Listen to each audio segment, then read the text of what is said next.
Conheci o meu mestre queiro em circunstâncias excepcionais, como todas as circunstâncias da vida, e sobretudo as que, não sendo nada em si mesmas, vão vir a ser tudo nos resultados. Deixei em quase 3/4 o meu curso escocês de engenharia naval, parti numa viagem ao Oriente, no regresso, desembarcando em Marselha e sentindo um grande tédio de seguir, vim por terra até Lisboa. Um primo meu levou-me um dia de passeio ao Ribatejo.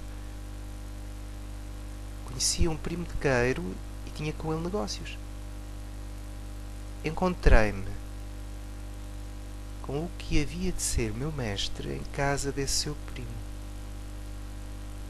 Não há mais que contar, porque isto é pequeno, como toda a fecundação. Vejo ainda, com a claridade da alma que as lágrimas da lembrança não empanam, porque a visão não é externa, vejo-o diante de mim e vê-lo-ei talvez eternamente como primeiro o vi. Primeiro, os olhos azuis da criança que não tem medo. Depois os malares, já um pouco salientes, a cor um pouco pálida e o estranho ar grego vinha de dentro e era uma calma, e não de fora, porque não era expressão nem feições. O cabelo quase abundante era louro, mas se faltava luz acastanhava-se. A estatura era média, tendendo para mais alta, mas curvada, sem ombros altos. O gesto era branco, o sorriso era como era, a voz era igual, lançada num tom de quem não procura senão dizer o que está dizendo. Nem alta, nem baixa, clara, livre de intenções, de hesitações, de timidezas. O olhar azul não sabia deixar de fitar. Se a nossa observação estranhava qualquer coisa, encontrava a testa, sem ser alta, era poderosamente branca, repito, era pela sua brancura que parecia maior que a da cara pálida, que tinha majestade. As mãos um pouco delgadas, mas não muito, a palma era larga. A expressão da boca, a última coisa em que se reparava, como se falar fosse para este homem menos que existir, era a de um sorriso, como que se atribui em verso às coisas inanimadas belas, só porque nos agradam flores, campos largos, águas com sol. Sorrisos de existir e não de nos falar. Meu mestre, perdido tão cedo. Revejo-o na sombra que sou em mim, na memória que conservo do que sou de morto. Foi durante a nossa primeira conversa, como foi, não sei, e ele disse: está aqui um rapaz, Ricardo Reis, que há de gostar de conhecer. Ele é muito diferente de si. E depois acrescentou: tudo é diferente de nós, e por isso é que tudo existe. Esta frase, dita como se fosse um axioma da Terra, seduziu-me com um abalo, como o de todas as primeiras posses que me entrou nos alicerces da alma. Mas, ao contrário da sedução material, o efeito em mim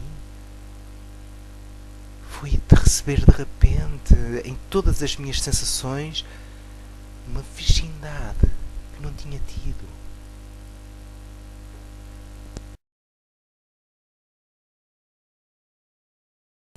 Referindo-me uma vez ao conceito direto das coisas que caracteriza a sensibilidade de Queiro, citei-lhe, com perversidade amiga, que Wordsworth designa um insensível pela expressão "a primrose by the rivers, a yellow primrose was to him, and it was nothing more."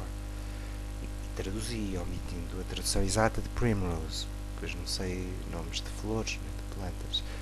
Uma flor à margem do rio, para ele, era uma flor amarela. E não era mais nada. No mestre Queiro, o rio. Esse simples via bem. Uma flor amarela não é realmente senão uma flor amarela.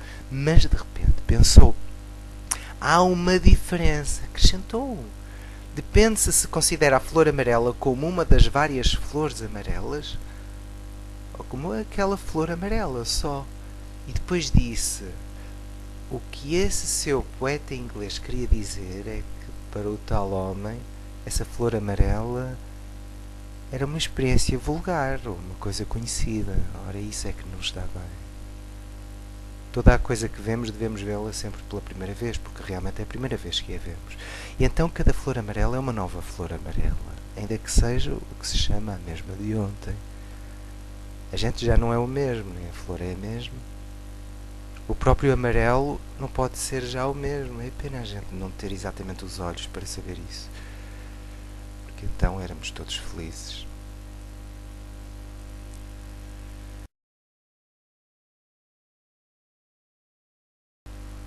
O meu mestre queiro não era um pagão. Era o paganismo. O Ricardo Reis é um pagão. O António Mora é um pagão. Eu sou um pagão. O próprio Fernando Pessoa seria um pagão se não fosse um novelo embrulhado para o lado de dentro. Mas o Ricardo Reis é um pagão por caráter. O António Mora é um pagão por inteligência. Eu sou um pagão por revolta. Isto é, por temperamento. Em Queiro não havia explicação para o paganismo. Havia consubstanciação. Vou definir isto da maneira em que se definem as coisas indefiníveis, pela cobardia do exemplo. Uma das coisas que mais nitidamente nos sacodem na comparação de nós com os gregos é a ausência de conceito de infinito, a repugnância de infinito entre os gregos. Ora, o meu mestre Queiro tinha lá mesmo esse mesmo inconceito. Vou contar, creio que com grande exatidão, a conversa assombrosa em que me revelou. Referia-me ele, aliás, desenvolvendo o que diz num dos poemas do guardador de rebanhos, que não sei quem lhe tinha chamado em tempos poeta materialista, sem achar a frase justa, porque o meu mestre Queiro não é definível com qualquer frase justa. Disse-lhe, contudo, que não era absurda de todo essa atribuição. E explica-lhe mais ou menos bem o que é o materialismo clássico. Queiro ouviu-me com uma atenção de cara dolorosa. E depois disse-me bruscamente: mas isso o que é muito estúpido. Isso é uma coisa de padres, sem religião e, portanto, sem desculpa nenhuma. Fiquei atónito. E apontei-lhe várias semelhanças entre o materialismo e a doutrina dele, salva a poesia desta última. Queiro protestou: mas isso a que você chama poesia é que é tudo. Nem é poesia. É ver. Essa gente materialista é cega. Você diz que eles dizem que o espaço é infinito. Onde é que eles viram isso no espaço? E eu, desnorteado: mas você não concebe o espaço como infinito? Você não pode conceber o espaço como infinito? Não concebo nada como infinito. Como é que é? Eu hei de conceber qualquer coisa como infinito? Homem, disse eu, suponha um espaço. Para além desse espaço há mais espaço. Para além desse mais, e depois mais e mais e mais. Não acaba. Porquê? Disse o meu mestre Queiro. Fiquei num terremoto mental. Suponha que acaba. Gritei: o que há depois? Se acaba, depois não há nada, respondeu.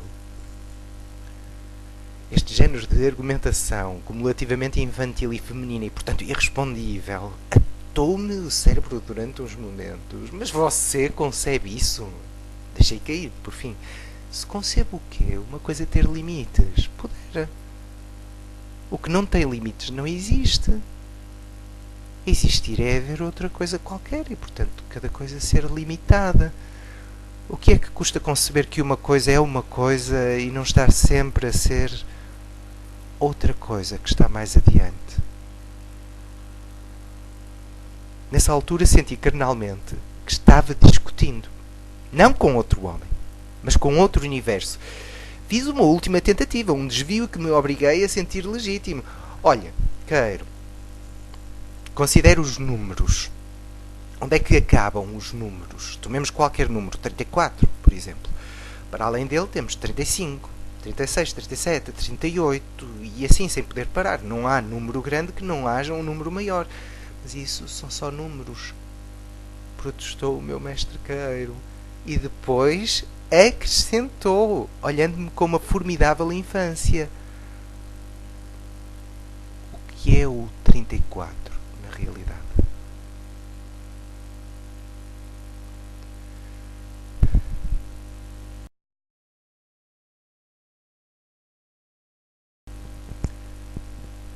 Há frases repentinas, profundas, porque vêm do profundo, que definem um homem, ou antes, com que um homem se define. Sem definição, não me esqueço aquela vez em que Ricardo Reis, uma vez, se me definiu, falava-se de mentir, e ele disse: abomino a mentira porque é uma inexatidão. Todo o Ricardo Reis, passado, presente e futuro, está nisto. O meu mestre Queiro, como não dizia senão o que era, pode ser definido por qualquer frase sua, escrita ou falada, sobretudo depois do período que começa do meio em diante do guardador de rebanhos. Mas, entre tantas frases que escreveu e se imprimem, entre tantas que me disse e relato, ou não relato, a que eu contém com maior simplicidade é aquela que uma vez me disse em Lisboa. Falava-se de não sei o que tinha que ver com as relações de cada qual consigo mesmo. E eu perguntei de repente ao meu mestre Queiro: está contente consigo? E ele respondeu: não. Estou contente. Era como a voz da terra, que é tudo, que ninguém.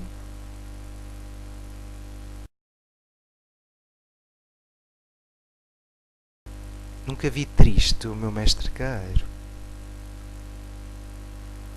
Não sei se estava triste quando morreu ou nos dias antes, seria possível sabê-lo. Mas a verdade é que nunca ousei perguntar aos que assistiram à morte qualquer coisa da morte ou de como ele a teve. Em todo o caso, foi uma das angústias da minha vida, das angústias reais, em meio de tantas que têm sido fictícias, que Queiro morresse sem eu estar ao pé dele. Isto é estúpido, mas humano, e é assim. Eu estava em Inglaterra. O próprio Ricardo Reis não estava em Lisboa, estava de volta no Brasil. Estava o Fernando Pessoa. Mas é como se não estivesse. O Fernando Pessoa sente as coisas, mas não se mexe. Nem mesmo por dentro. Nada me consola de não ter estado em Lisboa nesse dia, a não ser aquela consolação que pensar no meu mestre Queiro espontaneamente me dá. Ninguém é inconsolável ao pé da memória de Queiro ou dos seus versos. E a própria ideia do nada, mais pavorosa de todas, se pensa com a sensibilidade, tem, na obra e na recordação do meu mestre querido, qualquer coisa de luminoso e de alto, como o sol sobre as neves dos píncaros inatingíveis.